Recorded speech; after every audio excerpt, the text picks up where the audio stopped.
Hello everyone, welcome again.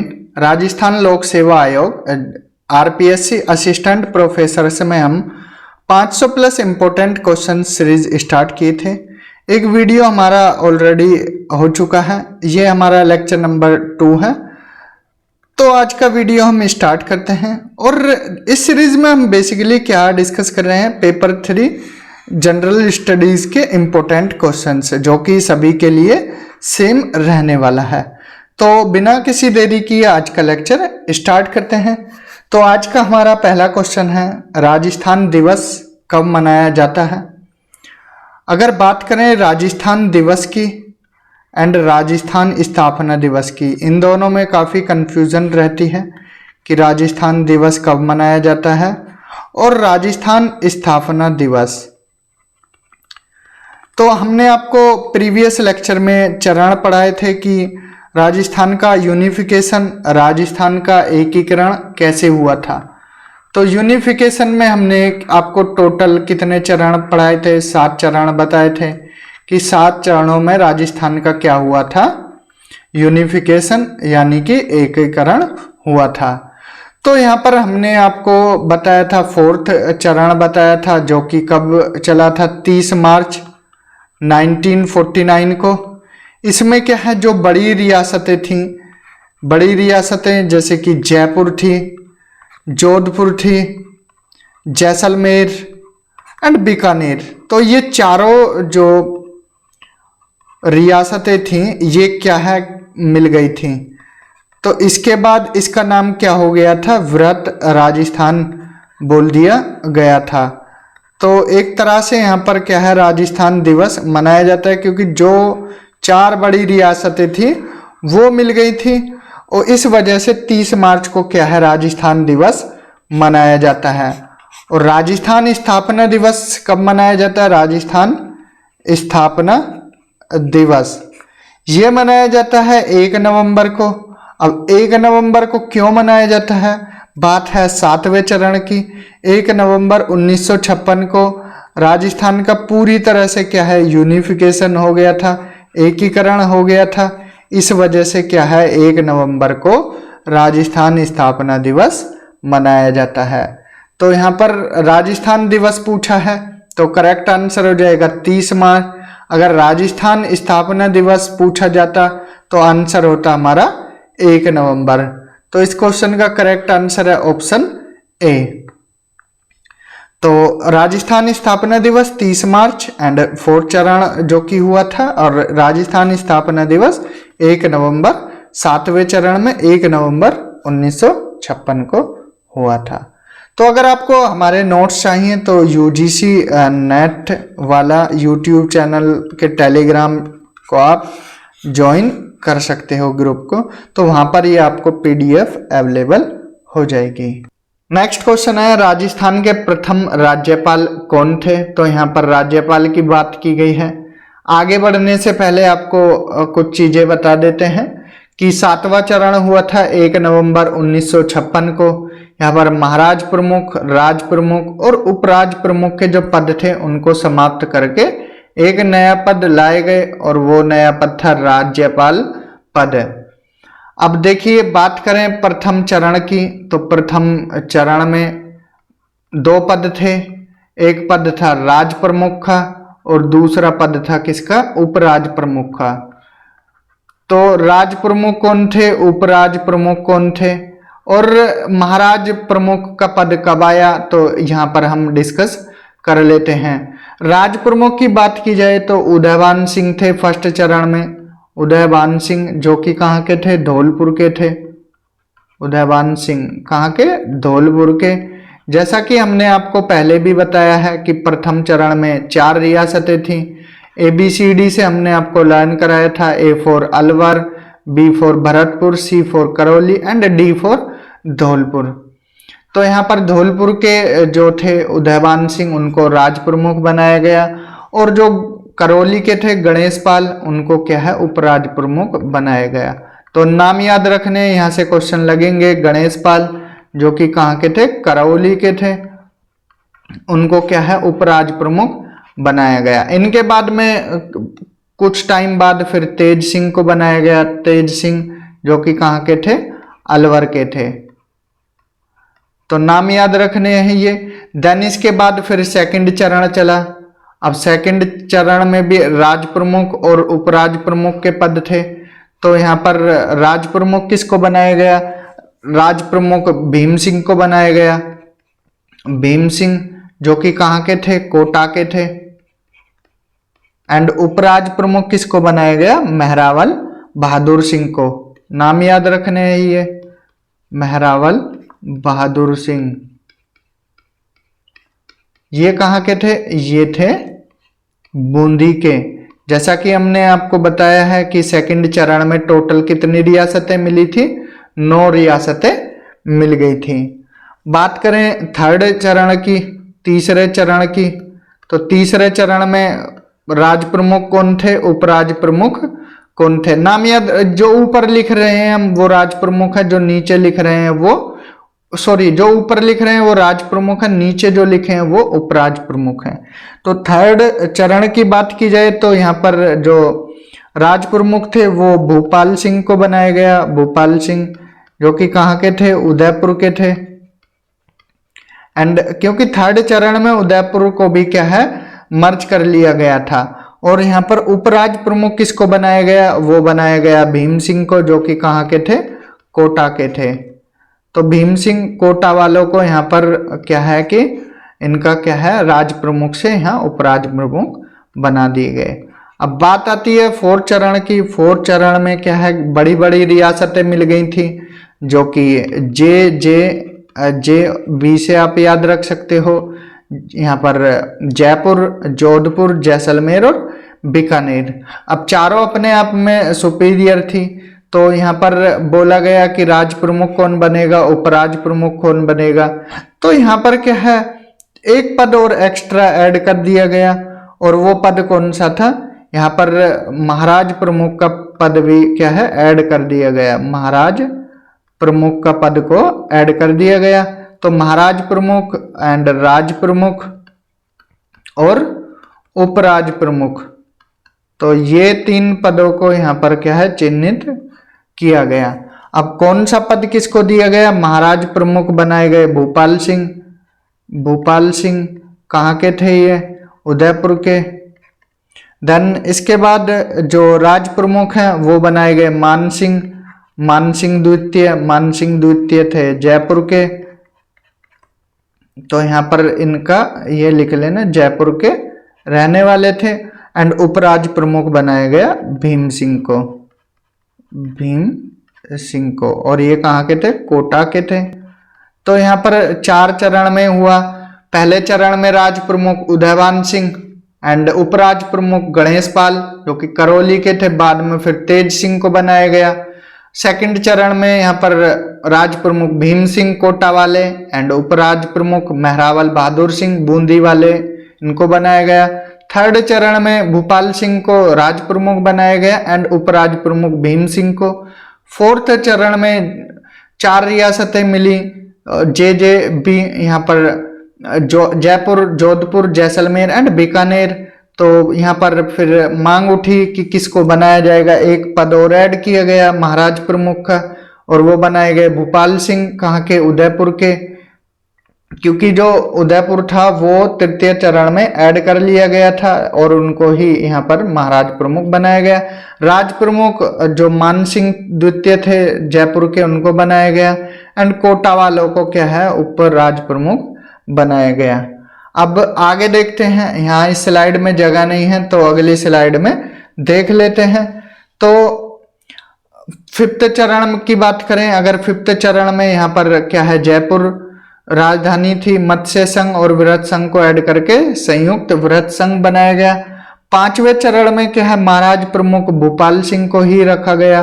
Bhupal Singh कहाँ के रहने वाले थे, उदयपुर के ही थे। और राज प्रमुख का पद मान सिंह को ही रहा, मान सिंह द्वितीय, जो कि कहाँ के थे, जयपुर के। एंड उपराज प्रमुख ये भीम सिंह, कहाँ के, कोटा वाले, इनको ही ये पद उपराज प्रमुख का दिया गया। फिर बात आती है 6th चरण में। 6th चरण में भी ये सेम ही रहे। एंड 7th चरण में क्या हुआ, इन तीनों पदों को खत्म कर दिया गया और एक नया पद आया राज्यपाल का। तो इसी से हमारा क्या है क्वेश्चन था कि पहले राज्यपाल कौन बनाए गए। तो पहले राज्यपाल बनाए गए सरदार गुरुमुख निहाल सिंह। तो ये था बैकग्राउंड कि किन पदों को समाप्त करके और राज्यपाल किन को बनाया गया। आई होप ये राज प्रमुख, उपराज प्रमुख एंड महाराज प्रमुख आपको क्लियर हुए होंगे। तो आप इनको नोट भी कर सकते हो, अगर समझ नहीं आए एक बार फिर से वीडियो को देख सकते हो। नेक्स्ट क्वेश्चन है, महर्षि वाल्मीकि ने राजस्थान को क्या नाम दिया था। जब हमने लास्ट वीडियो में पहला ही क्वेश्चन कराया था तो वहां पर एक नोट्स में आपको बताया था कि महर्षि वाल्मीकि ने राजस्थान को क्या नाम दिया था। तो उन्होंने राजस्थान को बोला था मरुकांतर। तो करेक्ट आंसर इसका क्या हो जाएगा ऑप्शन डी। नेक्स्ट क्वेश्चन है, मत्स्य संघ की राजधानी क्या थी। तो हमने बार बार ये चार्ट डिस्कस किया है। मत्स्य संघ में बताया है ABCD करके कि 4 रियासतें मिली, अलवर एंड भरतपुर, करौली एंड धौलपुर। तो ये 4 रियासतें मिली और इसमें फिर राजधानी की मांग उठी कि राजधानी किसको बनाया जाए। तो इन चारों में जो इम्पोर्टेंट है वो अलवर है। तो अलवर को ही क्या है राजधानी बना दिया गया था।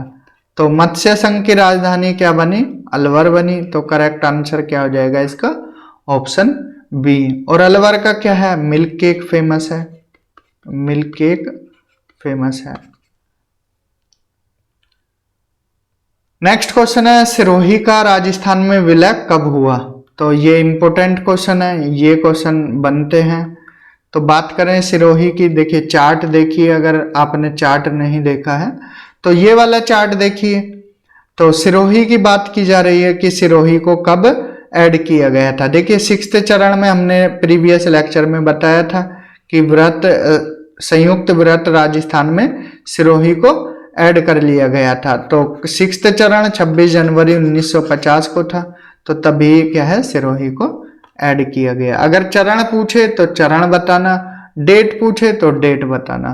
तो 26 जनवरी 1950 को इसका विलय किया गया था, किसमें 6th चरण में। तो करेक्ट आंसर ऑप्शन डी हो जाएगा। नेक्स्ट क्वेश्चन है, निम्न में से पूर्व राजस्थान में किसे शामिल करके संयुक्त राजस्थान का निर्माण पूर्ण हुआ। तो अगर टेबल को देखें, ये टेबल देखें अगर, तो यहां पर पूछा गया है पूर्व राजस्थान में किसको मिलाया और संयुक्त राजस्थान बना। तो यहां पर पूर्व राजस्थान में किसको उदयपुर को, उदयपुर का विलय किया और बना क्या संयुक्त राजस्थान। तो इसका करेक्ट आंसर ऑप्शन सी हो जाएगा पूर्व राजस्थान। देखिए मत्स्य संघ 4 का विलय हुआ, मत्स्य संघ 4 रियासतें, पूर्व राजस्थान टोटल 9 रियासतें मिली। यहाँ से क्वेश्चन ये भी बनता है कि पहली बार राजस्थान शब्द कब आया। देन फिर क्या मिला पूर्व राजस्थान में मिला उदयपुर और बन गया क्या संयुक्त राजस्थान। तो करेक्ट आंसर इसका क्या होगा ऑप्शन सी होगा। नेक्स्ट क्वेश्चन है, राजस्थान निर्माण के प्रथम चरण का नाम मत्स्य संघ रखने का सुझाव किसने दिया था। तो अगर बात करें मत्स्य संघ की, तो ये नाम क्या है जो हमने महाजनपद पढ़े हैं इतिहास में, तो वहां पर भी ये आता है महाजनपद में मत्स्य संघ। और इसकी राजधानी क्या हुआ करती थी मत्स्य संघ की विराटनगर। तो ये नाम किसके द्वारा सुझाया गया था। ड्राफ्टिंग कमेटी आपने पढ़ी होगी पॉलिटी में, ड्राफ्टिंग कमेटी जिसको हिंदी में प्रारूप समिति बोला जाता है। तो इसमें क्या है अध्यक्ष थे इसके डॉक्टर भीमराव अंबेडकर, लेकिन उनके साथ बाकी और सदस्य भी थे अयंगर, अय्यर एंड एक सदस्य और थे इम्पोर्टेंट सदस्य KM मुंशी। तो ये नाम किसके द्वारा सजाया गया KM मुंशी के द्वारा सुझाया गया था, जो कि ड्राफ्टिंग कमेटी के मेंबर थे। तो करेक्ट आंसर होगा इसका ऑप्शन डी। नेक्स्ट क्वेश्चन है, राजस्थान निर्माण के द्वितीय चरण पूर्व राजस्थान संघ की राजधानी किसे बनाया गया? तो फर्स्ट जो चरण था उसमें राजधानी बनी अलवर। आपको राजधानी याद करा देते हैं। फर्स्ट चरण में राजधानी बनी अलवर। सेकंड चरण में राजधानी बनाया गया कोटा को। थर्ड चरण में राजधानी बनाई गई आपकी उदयपुर, क्योंकि उदयपुर का क्या है, विलय हो गया था। फिर फोर्थ चरण में बनाई गई आपकी राजधानी जयपुर। और इसके बाद क्या है, राजधानी फिफ्थ, सिक्स्थ और सेवंथ, ये सभी चरण में राजधानी क्या रही, जयपुर ही रही। तो यहाँ फोर्थ से लेकर सेवंथ तक जयपुर ही राजधानी रही। और आपको राजधानी सिर्फ याद रखनी है फर्स्ट, सेकंड और थर्ड, बाकी तो जयपुर ही रही चारों चरण में। तो यहाँ पर पूछा गया है द्वितीय चरण में, तो द्वितीय चरण में राजधानी थी कोटा, तो करेक्ट आंसर होगा ऑप्शन डी। और अगर फर्स्ट पूछता तो फर्स्ट अलवर होता, सेकंड पूछता तो थर्ड पूछता तो उदयपुर हो जाता। नेक्स्ट क्वेश्चन है, मत्स्य संघ का प्रधानमंत्री किसे बनाया गया था? आप प्रधानमंत्री यहां पर देख लेते हैं। देखिए प्रधानमंत्री फर्स्ट, सेकंड, थर्ड और फोर्थ, ये चारों चरण में क्या है, प्रधानमंत्री रहे थे।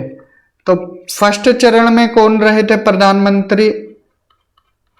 शोभाराम कुमावत, ये नाम इंपॉर्टेंट है, याद रखने हैं ये भी, शोभाराम कुमावत। सेकंड में कौन रहे थे?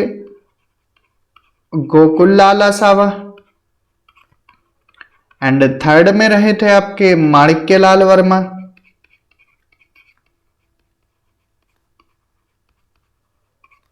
और फोर्थ में रहे थे आपके हीरालाल शास्त्री। तो ये चारों नाम आपको याद रखने हैं। फर्स्ट शोभाराम कुमावत, जो कि मत्स्य संघ की बात की जाती है, मत्स्य संघ। सेकंड पूर्व राजस्थान, यहाँ पर थे गोकुललाल आसावा। देन थर्ड जो चरण था उसमें नाम आ गया था संयुक्त राजस्थान। एंड फोर्थ में नाम हो गया था व्रत राजस्थान। क्लियर? तो करेक्ट आंसर इसका होगा मत्स्य संघ का पहला शोभाराम कुमावत, ये क्या थे, प्रधानमंत्री बनाए गए थे। तो करेक्ट आंसर ऑप्शन डी हो जाएगा। आज का हमारा लास्ट क्वेश्चन है, सुनेल टप्पा जो मंदसौर जिले का भाग था, मंदसौर कहां पर है, एमपी। तो ये क्या है जगह, सुनेल टप्पा एक्सचेंज की गई थी एमपी से। इसका राजस्थान में कब विलय हुआ था? तो हमने 7वां चरण देखा था, चरण नंबर 7, सेवंथ चरण। तो इसमें क्या है, ये कब से कब तक चला? ये 1 नवंबर 1956 को चला। इसमें क्या हुआ, जो आपका राजस्थान संघ था, राजस्थान संघ, उसमें कौन कौन से मिलाए गए थे? राजस्थान संघ में मिलाया गया आपका अजमेर मेरवाड़ा, अजमेर मेरवाड़ा जो कि एकमात्र केंद्र शासित प्रदेश था उस टाइम पर। इसमें आबू मिलाया गया, जो कि माउंट आबू के नाम आपने सुना होगा, तो आबू जगह थी वो मिलाए गए। प्लस सुनेल टप्पा मिलाया गया, जो कि एक्सचेंज किया गया था, कहां से, किसके साथ, मध्य प्रदेश के साथ। तो अगर चरण पूछे तो 7वां चरण, डेट पूछे तो 1 नवंबर 1956। तो यहाँ पर हमने टोटल 10 क्वेश्चन डिस्कस किए हैं। तो इस वीडियो में इतना ही। वीडियो अच्छा लगा है ज़्यादा से ज़्यादा शेयर कीजिए और चैनल को सब्सक्राइब कीजिए। मिलते हैं अगले लेक्चर में। Thank you, have a good day.